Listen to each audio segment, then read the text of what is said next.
Γιατί μην ξεχνάτε, το 23 το πήρα μείον 3 εκατομμύρια και κάτι.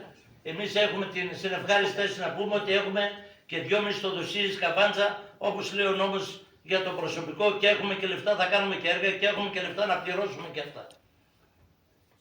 Γιατί από τις 900.000-1.250 από την προηγούμενη διοίκηση ή την παραπροηγούμενη, από τις 2.500 αναθέσεις εμείς είχαμε 600. Και φέτος ευελπιστώ να πέσουμε κάτω από 500. Αυτό σημαίνει εξοικονόμηση πόρων. Και θα δούμε τι θα γίνει.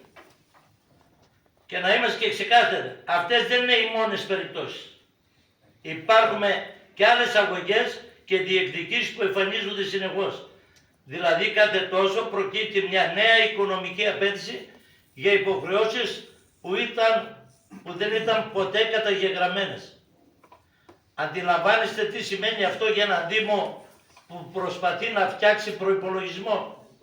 Πώς να κάνει σοβαρό προγραμματισμό όταν κάθε λίγο εμφανίζεται μια νέα διεκδίκηση εκατοντάδων χιλιάδων ευρώ ή ακόμα και πάνω από 1 εκατομμύριο ευρώ. Πώς να οργανώσει τα έργα, τις ανάγκες της πόλης και τις υπηρεσίες προς τους δημότες όταν δεν ξέρεις τι οικονομική βόμβα μπορεί να εμφανιστεί αύριο. Αυτή είναι η πραγματικότητα που παραλάβαμε, κύριε.